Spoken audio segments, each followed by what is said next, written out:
안녕하세요. 창업에 맥을 짚어주는 맥형입니다. 오늘은 제가 고깃집 창업을 준비하시는 분들이 의외로 많은데 제가 유일하게 경험을 못 해본 게 또 고깃집이에요. 고깃집 창업이 항상 인력이 많이 들고 피로도가 높다고 생각해서 저는 안 하려고 했었는데 이분을 만나면서부터 이거 고깃집 한번 해봐야 되겠다, 나도 고깃집 꼭 한번 해야겠다 라는 생각을 하게 됐습니다. 맥형TV를 통해서 구독자 여러분들께 고깃집 독립점포를 창업하는 방법이나 독립점포를 했을 때 고깃집의 매력이 무엇인지, 장점이 무엇인지, 그리고 또 어떠한 단점이 있고 어떠한 피로도가 있는지를 실제 운영을 하면서 느꼈던 거에 대한 경험담을 좀 풀어줄 수 있는 내공이 아주 풍부한 분을 모셨어요. 맥형과는 아주 좋은 관계가 있으니까 끝까지 이분 영상 인터뷰 지켜봐 주세요. 안녕하세요. 맥형 구독자 여러분들 반갑습니다. 저는 신정내거리역 주변에서 돼지갈비집하고 고깃집하고 있는 미가 참숯불갈비 고기요리왕이라고 매장을 운영하고 있는 반갑습니다. 송용주입니다. 오늘 질문지를 엄청 많이 밤새도록 뽑았는데 그 중에 이제 시간에 제약이 있으니까 중요한 것만 구독자분들 대신해서 제가 한번 질문을 하겠습니다. 맥형과의 어떠한 관계가 있는지 우리 구독자들한테 얘기를 해주세요. 관계한 적은 없고요, 참고로. 제가 지금 44살입니다. 만으로 방송이니까 42로 하겠습니다. 만난 지는 13년, 14년 된 것 같은데 29살에 창업을 하면서 여러가지 배우고 싶어서 만난 사람 중에 한 분인데, 그때부터 맥형이 그때는 맥동생이네요. 맥주를 잘 사주는 동생. 아마 맥형이 그때부터 지금까지 저한테 사준 맥주만 본다면은 아마 호프집 한 달 생통량은 되지 않을까 생각합니다. 자, 들으셨죠? 제가 이런 사람입니다. 맥주 드시고 싶으신 분 언제든지 찾아오면 피곤해요. 형님도 29살에 있고 저도 첫 사업을 29. 그러니까 형님이 29살 때 제가 4살 차이니까 전 그때 25살이었거든요. 알볼로 재우경도 29살 때 피자 가게, 저도 29살 때 맥주집 처음으로 이제 독립 창업한 거고, 형도 29살 때. 우리가 이 식구가 주는 의미가 또 남다르잖아요. 제가 남의 가게에서 일할 때부터 형님은 본인의 가게를 그때 맥주집을 했고, 제가 남의 밑에서 일할 때부터 형님이 이제 제 성장기도 보고 희노애락을 다 옆에서 봐왔던 인생의 산 증인 같은 분이죠. 제가 지금 인터뷰 도중에도 뭐 대표님, 뭐 사장님 이런 호칭보다는 형님이라고 하는 게 또 형한테도 더 편하게 이렇게 인터뷰를 할 수 있을 것 같아서 격식은 안 갖추고 그냥 형님이라고 편하게 얘기를 하겠습니다. 실질적으로도 정말 편한 형이기 때문에 오히려 사장님, 대표님은 더 안 어울려요. 일단은 맥형과의 관계는 이 정도로 이야기를 하고, 장사를 저도 시작한 계기가 있는데 형님은 어떤 계기로 시작을 했는지, 왜 장사를 해야겠다라는 생각을 했어요? 구독자분들은 창업을 목표로 많이 보시겠지만 저는 29살에 식당이나 술집이 아닌 소프트웨어 쪽으로 IT 사업을 시작했습니다. 그리고 나서 회사가 힘들어져서 낮에는 회사 생활을 하고 밤에는 호프집에서 아르바이트를 했어요. 그러다가 회사가 부도나는 바람에 호프집을 인수하게 됐고, 그러면서 호프집에서 창업을 시작하게 된 거죠. 그러니까 그때 형 처음 만났을 때 형은 맥주집을 신림동에서 그 고시생들 많은 곳에 2층에 오비캠프인가? 하여튼 그런 상호로 비어하우스요. 비어하우스? 오케이. 다 보면 주변에 공통점들이 있어요. 대부분 이렇게 좋아서 이렇게 창업, 장사를 결심하게 되는 사람들도 있지만, 또 반면에 상황이 아르바이트를 하다가 또 하다 보니까 이거 해볼까? 또 이렇게 해서 하는 경우들도 많은데, 과거가 있었기 때문에 더 단단해져서 지금의 또 현재 잘 되고 있는 모습들이 있지 않나, 또 그런 생각을 하는데, 형님 내가 알기로는 이제 맥주집을 또 한 개 하다가 또 하나 하고 또 하나 하고, 형님도 직영점으로 막 이렇게 점포 확장을 하다가 갑자기 어느 날 다 정리하고 고깃집으로 확 갈아탔어요. 그때 좀 제가 생각할 때 기준으로는 좀 이해가 잘 안 됐어요. 왜 더 어려운 고깃집을 하지?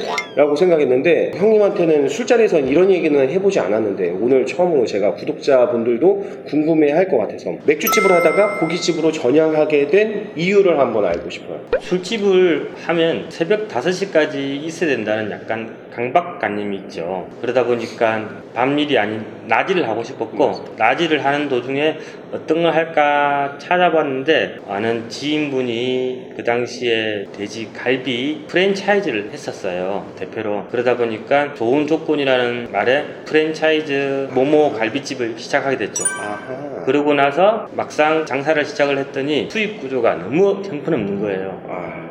원재료비가 약 45%가량 나오는 그런 프랜차이즈를 하다 보니 수익 구조가 안 나서 장사하고 석 달이 채 안 돼서 그때 개인 창업으로 돌아서야 되겠다라고 맘먹고 바꿨죠. 제가 옆에서도 다 지켜봤거든요. 형님이 프랜차이즈 회사와 갈등이 있고 또 변호사 선임해서 소송까지 가면서 진행되는 일련의 과정들, 그리고 1년 이상이 소모되는 시간들을 옆에서 같이 지켜보면서 참 저도 형님처럼 마음이 좀 이렇게 아프고 또 프랜차이즈를 하는 사람의 입장으로서 대신해서 제가 또 반성을 할 수 있었던 계기가 되었기도 했는데요. 이제 이 영상을 보는 프랜차이즈 하시는 분들은 이렇게 본사의 수익 구조도 중요하지만 가맹점주의 수익 구조를 설계하고 나가는 것들이 되게 중요하다라는 거를 말씀드리고 싶고요. 진짜 위기였어요, 형님. 그때 간판도 띄어야 되는 상황이고 프랜차이즈의 도움을 얻고자 시작했는데 물류 공급도 다 중단된 상태고, 이런 상황에서 형님이 완전히 180도 바꿔버렸단 말이에요. 바꾼 게 이 과정들이 진짜 많은데, 이건 술자리에서 정말 많이 들었어요. 근데 결국엔 대박나는 매장을 만들었거든요. 본인이 갈비 재는 기술부터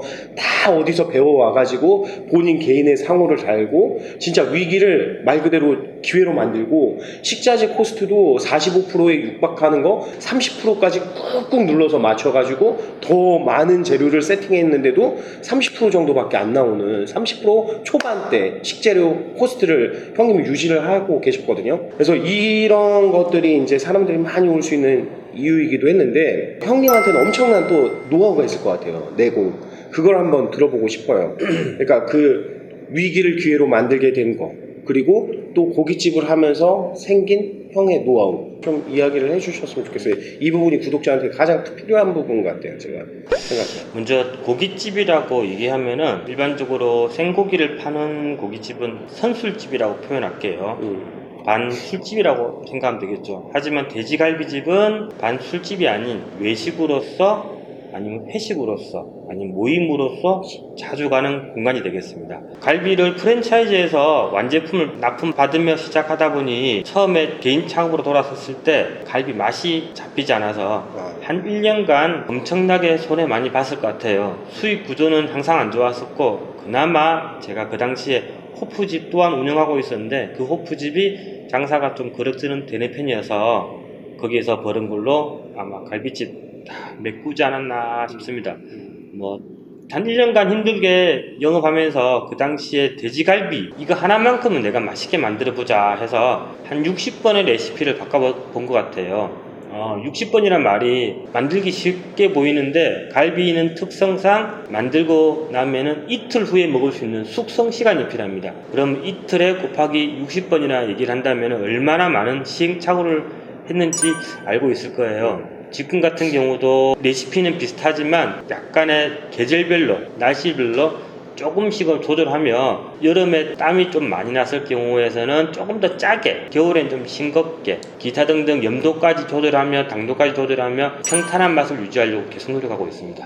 정말 이게 진짜 예민해야 된다고 생각하는 게, 외식업 하는 사람들은 우리 맥주 할 때도 탄산의 압도 여름이냐 겨울에 따라서 팽창과 수축이 다르기 때문에 그 압을 달리주는 거거든요. 이런 것처럼 고기에 양념에 재는 것도 계절에 따라서 그 염도를 달리한다는 거, 이거 진짜 민감해야지 이런 쪽에 또 관심을 가지고 더 연구하고 더 소비자들한테 입 끝까지 어떻게 보면은 다가가기 위한 노력들을 하는 게 성공할 수 있는 요인이 되지 않았나. 어쨌든 갈비는 외식이다. 외식이기 때문에 찾아올 수 있고 1차로 접근할 수 있고, 그러면 다시 말해서 소형 점포보다 대형 점포가 맞다. 그리고 외식 상권에 입점해야 된다. 이런 정도의 또 메시지가 있을 것 같고, 그러면 지금 이제 갈비를 하다가 고기 요리의 왕이라는 돼지고기 전문점을 또 오픈을 했단 말이에요, 형님이. 갈비 하다가 이 돼지고기집을 하면서 또 매력이나 우리 구독자들한테 줄 수 있는 노하우, 팁, 독립점포 하는 사람들한테 어떤 게 있을지. 고기 요리왕은 창업한 지 이제 한 1년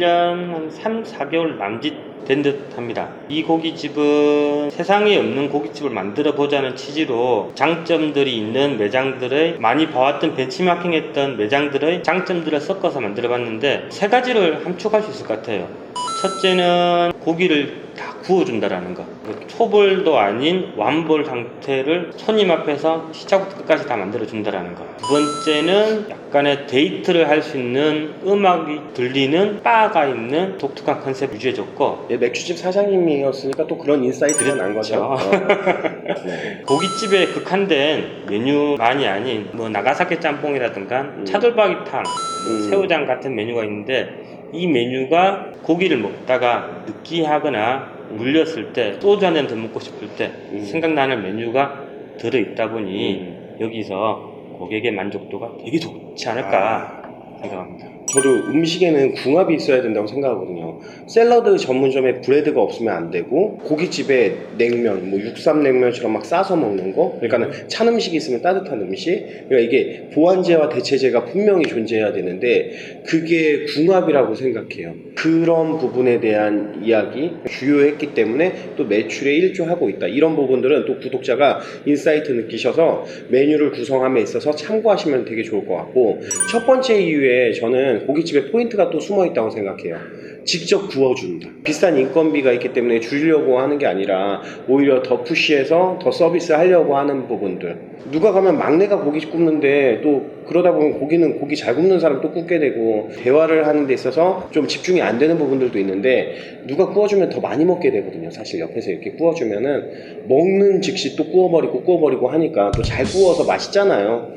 그런 부분들을 되게 잘 형님이 응용하고 활용하고 계시는 것 같은데, 잘 되기 위해서라면은 고객이 이 매장에 와야 할 이유를 꼭 만들어라 라고 말하고 싶습니다. 타 매장과 자기 매장을 봤을 때 왜 고객이 우리 가게로 발등을 돌릴 수 있는지 그 이유를 찾아내는 게 가장 큰 숙제가 아닐까 먼저 생각하고요. 그 다음에 그러기 위해서라면 좋은 입지도 물론 필요하겠지만은 입소문도 중요하지 않나 생각됩니다. 우리가 외식업을 하면서 이게 오감을 넘어 육감을 자극해야 된다고, 시각, 청각, 촉각, 미각, 후각, 거기에 이제 육감, 그러니까 본능적인 감각이죠. 모르고 하다가 걸리는 것도 있지만 오랜 내공을 가지고 있는 사람들은 디테일부터 신경 쓰고 음악 신경 쓰고, 그 고깃집의 온도, 더운 고깃집이 아니라 아주 시원한 고깃집을 만들어주고, 이런 것들을 그 안에 다 넣었기 때문에 장사가 잘 되는 거거든요. 그런 부분이 미가참 숯불갈비에도 있고 고기 요리왕에도 있다.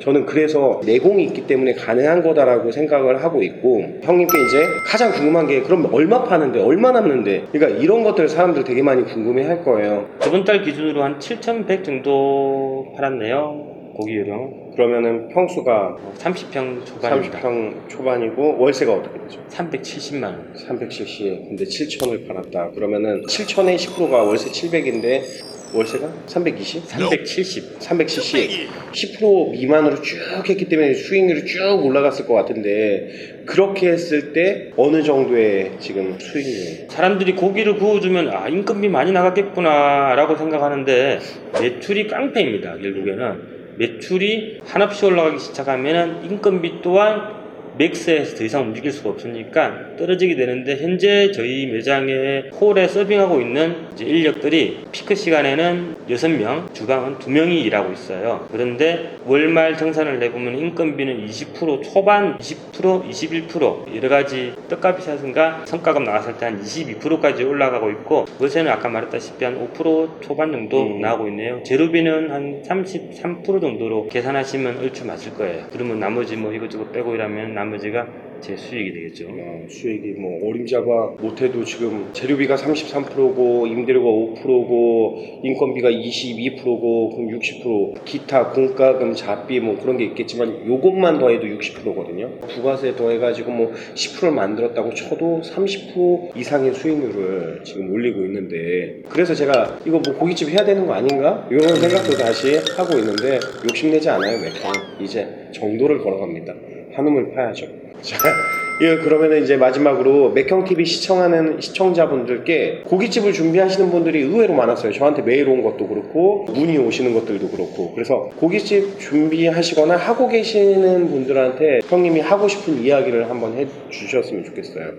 창업을 꿈꾸는 분들, 창업해서 운영하고 계시는 분들, 그리고 물론 잘 되는 분도 계실 것이고 조금 힘들게 준비하시는 분도 계실 거예요. 이분들에게 도움이 된다면은 제가 하고자 하는 말은 장사는 음식만 잘해서 되는 게 아니다. 예를 든다면은 오케스트라의 지휘자가 되어야 된다라고 말씀을 드립니다. 지휘자란 말은 악기를 잘 다룬다고 지휘를 잘하는 건 아니죠. 총체적으로 관리를 잘하는 게 제일 우선인데 운영함에 있어 설계를 잘 해야지 적절한 성공을 하지 않나 생각합니다.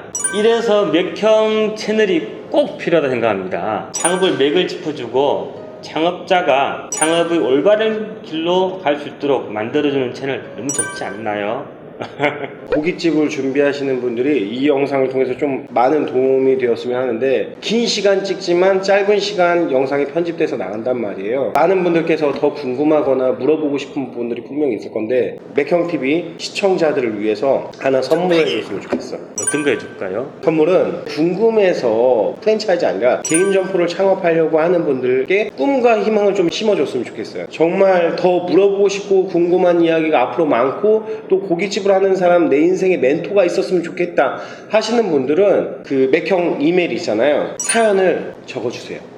적어주시고 그 사연에 구구절절한 사연들이 올 거 아니에요. 그러면은 괜찮은 사연을 적어주신 분 그리고 절실하신 분은 제가 여기 있는 형님과 연결을 해드릴게요. 독립점포를 준비하거나 지금 장사하는데 안 되는 분들한테 레슨하고 멘토가 되어주는 대신 돈 받고 아니에요. 무상 서비스 해주는 형님이 맥형TV 시청자를 위해서 좀 재능 기부 하잖아요. 많이 약속하겠습니다. 재능 기부 해주시는 거죠? 네, 당연하죠. 자, 박수! 우리 맥형TV 채널 구독과 좋아요 꼭 눌러주시고요. 알람 설정도 필수인 거 꼭 잊지 마십시오. 아, 다들 너무 구걸해. 이러면은, 아. 오늘은 맥터뷰, 맥을 짚어주는 맥형이 하는 인터뷰 세 번째 주인공으로 고깃집의 달인 송영주 대표님을 모시고 이야기 나눴습니다. 다음번에는 맥형 주변에 정말 독립점포로 성공하신 분, 프랜차이즈로 성공하시는 분들, 잘하고 계시는 분들 너무 많아요. 그분들 모셔서 노하우, 경험담 이렇게 들려드리는 맥터뷰 시간을 또 종종 갖도록 하겠습니다. 지금까지 창업에 좋은 맥을 집어주고 우리나라 창업시장이 건강한 시장이 되도록 열심히 노력하고 있는 자 맥형이었습니다. 안녕. 형님도 안녕해. 안녕. 이렇게 해야 되나? 자.